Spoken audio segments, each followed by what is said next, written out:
¿Cómo puede una sola mujer arrodillar a los hombres más temidos del imperio más poderoso del planeta? No fue con espadas ni ejércitos. Fue con algo mucho más letal en su mente, su belleza y un instinto político capaz de incendiar imperios. Cleopatra, la reina que convirtió el Nilo en su trono y el Senado romano en su tablero de ajedrez. Detrás de la leyenda de seducción y tragedia hay una verdad mucho más oscura en alianzas selladas en alcobas, batallas decididas con susurros y un destino marcado por la gloria y la ruina. ¿Fue una heroína adelantada a su tiempo o la culpable de la caída de su propio reino? Hoy viajaremos al corazón del Egipto antiguo, entre templos dorados, conspiraciones palaciegas y los suspiros de una reina que se atrevió a desafiar a Julio César y Marco Antonio. Prepárate, porque esta no es la Cleopatra de los cuentos.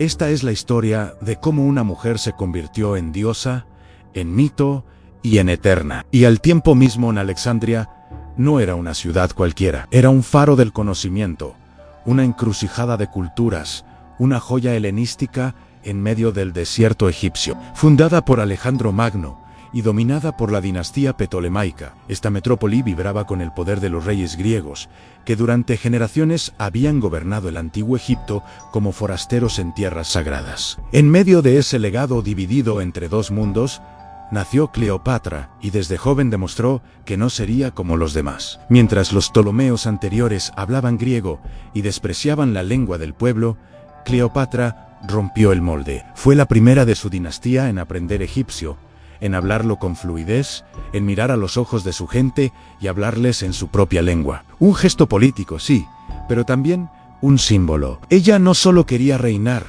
quería pertenecer. Desde muy pequeña, fue entrenada como una auténtica heredera del trono, rodeada de sabios, educada en filosofía, matemáticas, política y astronomía. Se dice que hablaba al menos 7 idiomas, lo cual la convertía en una estratega formidable en una época donde el poder residía también en las palabras.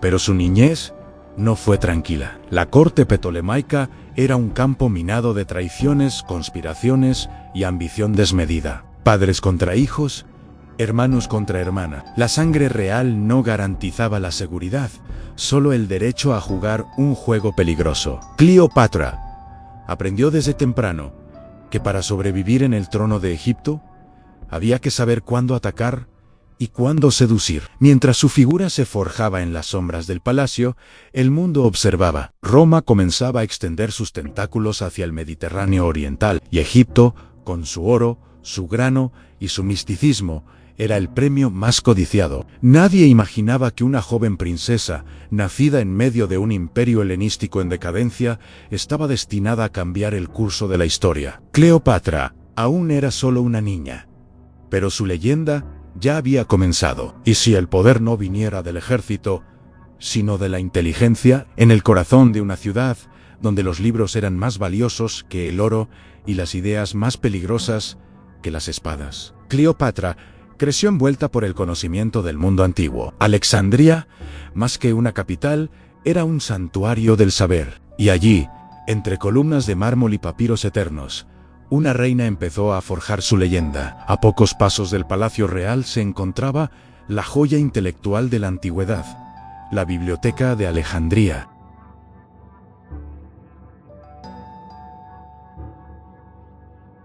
No era solo belleza, era una mente estratégica, capaz de debatir con filósofos, discutir con astrónomos y hablar con diplomáticos en su lengua natal. Se decía que dominaba griego, egipcio, latín, hebreo, árabe, persa y quizás algunos más. En un mundo donde las alianzas se sellaban con palabras, Cleopatra no necesitaba intérpretes. Ella misma era su mejor arma, pero su ambición no se limitaba al saber. Desde joven, comprendió el poder simbólico de la religión. Al vincularse con Isis, la gran madre divina del antiguo Egipto, Cleopatra no solo se coronó reina, se elevó como diosa. La propaganda fue clara. Ella no era solo una gobernante, era la reencarnación de una deidad viviente. Para un pueblo acostumbrado a venerar lo sagrado, esa imagen era más poderosa que cualquier ejército. Sus enemigos la subestimaban, creyendo que una mujer, aunque culta, no podría enfrentar el juego brutal del poder imperial. Pero Cleopatra entendía algo que ellos la mente controla. La espada y el símbolo gobierna al imperio. Cada palabra suya, cada gesto, cada alianza, estaba cuidadosamente calculado. En un mundo gobernado por hombres y dominado por la violencia, ella eligió el camino del intelecto, del misterio y de la manipulación sutil. Y mientras el mundo la miraba con intriga, Cleopatra ya había comenzado a mover sus piezas en el gran tablero de la historia. Porque ella no quería solo gobernar Egipto, quería resistir a Roma, y para eso no bastaba con ser reina, había que convertirse en mito. Pero, ¿qué ocurre cuando una mente brillante se encuentra con el hombre más poderoso del mundo? En Roma lo tenían todo menos Egipto. Y Egipto, en su esplendor decadente, aún conservaba lo que más codiciaban los: trigo, tesoros y leyenda. En medio de intrigas palaciegas, una guerra civil incluso, y las amenazas externas, Cleopatra fue expulsada de su propio trono por su hermano menor, con quien compartía formalmente el poder. Pero ella no estaba dispuesta a hacer una nota al pie en la historia. Mientras vivía exiliada en el desierto, el destino, o su ingenio, le presentó una oportunidad. Roma había llegado a Alejandría, y al frente de sus legiones se encontraba el hombre más poderoso del mundo occidental, Julio César.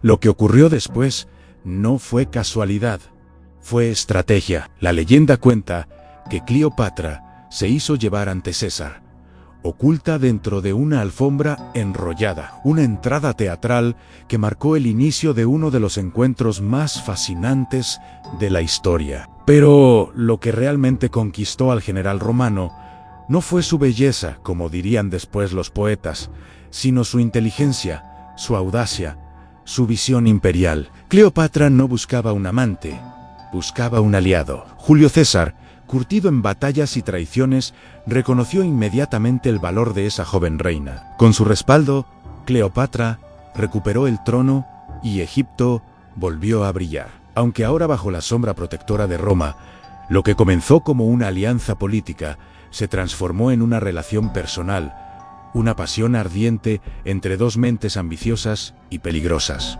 El escándalo en Roma fue monumental. ¿Cómo podía su general más célebre tener un hijo con una reina extranjera? ¿Cómo podía venerar una estatua de Cleopatra en un templo como si fuera una diosa romana? Pero a César poco le importaban las críticas. Estaba fascinado por ella. Egipto y Roma, unidos por un romance que desafiaba toda lógica geopolítica. Cleopatra no solo se instaló en el corazón de César, sino también viajó a Roma con toda la pompa de una diosa oriental. Su presencia fue tan imponente que dejó atónitos a los senadores. Pero con poder vienen los enemigos, y César ya tenía demasiados. En el año 44 a.C., César fue asesinado en el Senado romano. Cleopatra, devastada, pero no derrotada, regresó a Egipto. Su hijo Cesarión era ahora la viva imagen de la alianza entre las dos potencias. Pero Roma no perdonaba ni olvidaba. Había perdido a su protector, pero aún no había perdido el juego. Porque mientras un nuevo jugador surgía en Roma, Cleopatra ya preparaba su siguiente movimiento. Y si el próximo aliado no solo fuera más joven, sino más fácil de manipular, cuando el eco de los cuchillos aún resonaba en el Senado romano, y la sangre de César no se había secado sobre el mármol, el poder en Roma se volvió un juego sin reglas. Otaviano, el hijo adoptivo de César, y Marco Antonio, su fiel general, se disputaban el futuro del imperio. Mientras tanto, en el sur, Cleopatra observaba y esperaba. Sabía que Roma estaba herida. Sabía también que las heridas abren puertas. Marco Antonio, impulsivo, valiente, hambriento de gloria, era todo lo contrario a Julio César. No tenía su cálculo frío, pero poseía el carisma necesario para arrastrar legiones a la guerra. Y cuando necesitó recursos, soldados y una base en el este, miró hacia Egipto. Cleopatra lo recibió no como una reina, sino como una diosa encarnada. La historia cuenta que su llegada a Tarso fue una escena sacada de una barcaza dorada, velas púrpuras, perfumes en el aire, música celestial. Marco Antonio no estaba preparado para eso. Nadie lo estaría. El impacto fue inmediato. Quedó hechizado, pero Cleopatra no buscaba amor, buscaba poder. Y Antonio, con su ambición y necesidad, era el aliado perfecto para proteger Egipto y desafiar a Roma. Juntos vivieron una relación que mezcló placer y política. Se entregaron a excesos, celebraciones y alianzas que escandalizaron a los senadores romanos. Pero mientras disfrutaban de banquetes y promesas, la tensión con Otaviano crecía. Roma no toleraba a una reina extranjera interfiriendo en sus asuntos, mucho menos si esa reina se hacía llamar la nueva Isis y osaba dividir el imperio con su amante. Otaviano, astuto y paciente, tejió una narrativa, la de una reina manipuladora que había embrujado a un héroe romano. Para el pueblo, Cleopatra era ahora el enemigo oriental, símbolo de decadencia y amenaza para la civilización romana. La ruptura fue inevitable. Se desató la guerra. Cleopatra y Marco Antonio enfrentaron al ejército de Otaviano en la famosa batalla de Accio. Pero lo que debía ser una muestra de fuerza se convirtió en rodeados. Ambos huyeron, y el sueño de un nuevo imperio se desmoronó. El mundo romano ya no era el de César. Y para Cleopatra, eso solo podía significar el final se acercaba. ¿Qué haría una reina cuando incluso los dioses parecen haberla abandonado? Roma ya había decidido. No habría lugar para una reina extranjera en su nuevo orden. Y aunque Cleopatra aún vestía oro y hablaba como diosa, obvia que su mundo se derrumbaba. Egipto, último bastión de la era helenística, estaba solo. Después de la derrota en Accio, Marco Antonio y Cleopatra se refugiaron en Alejandría, una ciudad que alguna vez brilló como faro del conocimiento y que ahora se preparaba para arder. Rodeados por el ejército de Otaviano, traicionados por aliados, abandonados por los dioses, los amantes se enfrentaron su destino como leyendas trágicas. Antonio, desesperado, recibió la noticia falsa de la muerte de Cleopatra. Sin esperanza, se lanzó sobre su propia espada.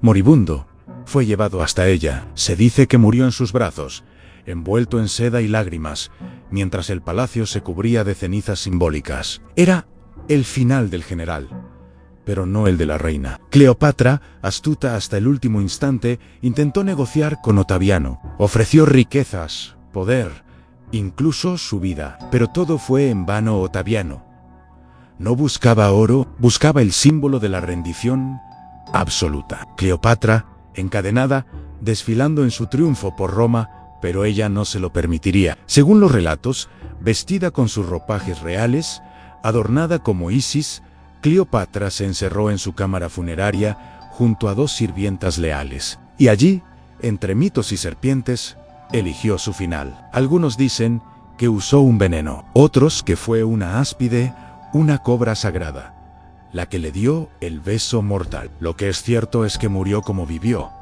soberana estratégica, envuelta en misterio. Con su muerte, terminó la dinastía ptolemaica. Egipto dejó de ser un reino y pasó a ser una provincia romana. Su hijo Cesarión fue ejecutado, sus riquezas saqueadas, su palacio desmantelado. Pero Otaviano, futuro Augusto, sabía que había perdido algo que no se puede: la eternidad simbólica. Cleopatra, la última reina de Egipto, había tejido su leyenda con tal fuerza que ni siquiera Roma pudo borrarla del imaginario colectivo. No era solo el fin de una mujer, era el fin de una era. ¿Pero puede una muerte apagar el fuego de un mito? Roma venció. Las legiones marcharon sobre las arenas del Nilo en Egipto. Se convirtió en una joya más en la corona del imperio. Pero entre las ruinas de palacios saqueados y templos silenciosos, una figura se negaba a desaparecer: en Cleopatra. Los vencedores escriben la historia. Y Otaviano, convertido en el primer emperador romano, Augusto, se encargó de moldear la imagen de la reina derrotada. En los registros oficiales, fue retratada como una seductora peligrosa, una extranjera que corrompió a dos grandes hombres romanos. Su astucia fue convertida en perfidia, su poder en manipulación. Pero la verdad, como siempre, es más compleja y mucho más fascinante. Cleopatra no fue una simple amante, fue una estratega sin igual. Una gobernante culta, una mujer que se enfrentó al mayor poder de su tiempo con inteligencia, diplomacia y audacia. Mientras otros gobernaban con espadas, ella lo hizo con símbolo. Mientras otros buscaban dominar, ella buscaba sobrevivir y trascender. Con el paso de los siglos, su imagen fue tomando distintas formas. Fue retratada como diosa, bruja, heroína, mártir, símbolo del Oriente misterioso, del feminismo naciente, del amor trágico. Escritores, pintores, cineastas y pensadores la reinventaron una y otra vez.